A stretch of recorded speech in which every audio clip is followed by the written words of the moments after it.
জেলখানা কেউ থাকে না, সবাই জেল খাটে, সবাই খেটেই বের হয়েছে। আমি নিরাপরাধ অবস্থায় কারাগারে গিয়েছি এবং এটা এটা আমি কখনোই ভুলি না।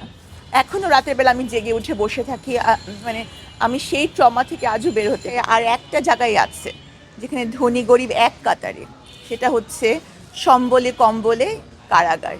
সেখানে ধনীর জন্য, আমার জন্য যেরকম একটা 4 ভাঁজের কম্বল ছিল, একটা টিনের থালা, একটা গ্লাস, সেরকম রাশিদ আন্টির জন্য তাই, আর সবার জন্যই তাই।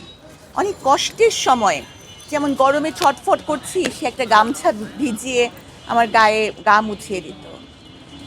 তারপরে হচ্ছে যে তার ভাগের এই যে ছোট্ট ছোট্ট মাংসের টুকরা দেওয়া হতো, যে ওই যে ছক্কা টাইপের, সে তার মাংসের টুকরাটা আমার জন্য রেখে দিত। তো সে আমাকে অনেক টেক কেয়ার করতো। তো সেটা আমি ভুলিনি। অনেকেই আছে যে কারাগার থেকে যারা যান, কারাগার থেকে বের হয়ে যেমন কারাগারকে ভুলে যান, অন্যান্য বন্দিনীদেরকেও ভুলে যান, কিন্তু আমি এক মুহূর্তের জন্য ভুলতে পারি না। তো আমি যেহেতু উনি আমার কাছে আসতে পারে না, এই জন্য আমি গিয়েছিলাম। আর উনিও আমার মতনই একটা তৎকালীন ওই আমলের ভাইরাল বন্দিনী, যেটা বলবো, কারণ উনি 4টি 120 বছরের সাজা হয়েছিল। তো যেহেতু প্রতিটি ধারা একসাথে চলমান, তো সেহেতু 30 বছর ধরা হয়েছে এবং উনি 28 বছর সাজা খেটে উনি কারাগার থেকে বের হয়েছেন। তো এই জন্য উনি একটা স্পেশাল মানুষ আমার জন্য। তো আমি ওনাকে দেখার জন্য ছুটে গিয়েছি। তারপরে এখন বর্তমানে ওনাকে আমি আমার বাসায় নিয়ে এসেছি। হয়তো 1 সপ্তাহ উনি বেড়াবেন। ওনার বাড়ি ময়মনসিংহের চুরখাই। অবশ্যই আমি নিজে থেকে গিয়েছি। আসলে একটা জায়গায় আছে যা ধনী গরিবকে একসাথে করে ফেলে, সেটা হচ্ছে কবরস্থান।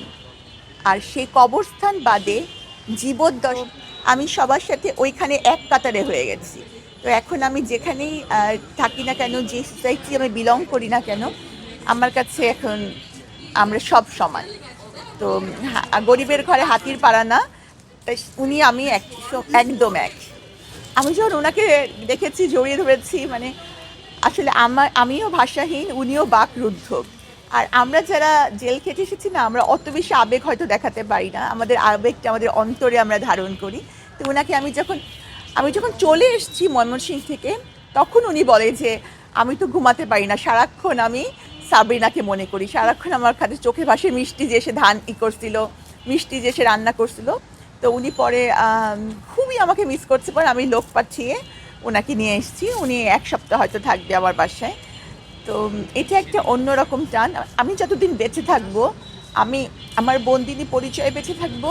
আর হচ্ছে বন্দিনী আমি কিন্তু সবসময় বন্দিনীদের রিহ্যাবিলিটেশনে কাজ করছি। আজকে যার বিয়েতে আমি এসেছি, তার ভাইয়ের বিয়ে, সেও কিন্তু একজন বন্দিনী। হ্যাঁ, তো অনেকে বলে যে সাবিনা তো বন্দিনী বন্দিনী করে কেন, because I can't forget those days, I can't forget. তো আমি মনে করি যে ওরাই আমার সব। বন্দিনীদের বিষয়ে আমি এতটাই আবেগপ্রবণ হয়ে যাই যে আমি সেটা মানে সব সময়, যে কোনো পরিস্থিতি, যে কোনো অবস্থায় এটা আমার চোখে পানি নিয়ে আসে। কারণ আমি প্রতিটা মুহূর্ত ওইখানে আমি কষ্ট করেছি, যন্ত্রণা সহ্য করেছি, তুমি কখনোই ভুলিনি। দেখেন, আপনি আমাকে বিয়ের প্রোগ্রামেও কাঁদিয়ে দিলেন, এখন আমার সব মেকআপ যাবে নষ্ট হয়ে। এমনিতে মেকআপ টেকআপ অত ভালো পারি। আসলে আমি একটা কথা বলতেই চাই, যে সেটা হচ্ছে যে আমার যারা রিলেটিভ আছেন, তারা সবাই সমাজের বিত্তশালী শ্রেণী, ধনী। হ্যাঁ, এটা আমি গর্ব করার জন্য বলছি না। মানে আমার জন্মের উপর তো আমার হাত নেই, কিন্তু আমার সকল আত্মীয় স্বজন খুব বিত্তশালী। কিন্তু যখন আমি তাদের বাসায় যাই, আমি দেখি না তাদের মধ্যে সেরকম কোনো আন্তরিকতা। সত্যি কথা, মানে হয়তো আমার আত্মীয়রা দেখলে আমার উপর মাইন্ডও করতে পারে, সে আন্তরিকতা আমি পাই না, যেটা আমি রাশিদ আন্টির বাসায় গিয়ে পেয়েছি। ওনারা গ্রামের মানুষ, অত মানে বিত্তশালী না, নিজেদের অত ধানি জমিও নাই, তারপরেও যে এত পদ আয়োজন করেছেন তাদের মানে এটা আমি বলে বোঝাতে পারবো না। সুতরাং আমি মনে করি যে তারাই আমার আত্মার আত্মীয়, চেয়েও তারা আমার কাছে অনেক বড়, এবং ওদের কাছেও আমি বড়। আমি রাশিদ আন্টি সহ সকল বন্দিনীদের উদ্দেশ্যে বলবো যে, এবং আমার সবচেয়ে বড় বার্তা হচ্ছে বন্দিনী না, অন্য মানুষদের উদ্দেশ্যে, সেটা হচ্ছে আপনারা একটা জিনিস মনে রেখেন, যে বন্দিনীরাও একসময় মানুষ ছিল, আপনাদের মতনই মানুষ ছিল। এবং তারা যখন এখন আদালতের নির্দেশে বের হয়ে এসছে, প্লিজ তাদেরকে সমাজে গ্রহণ করেন।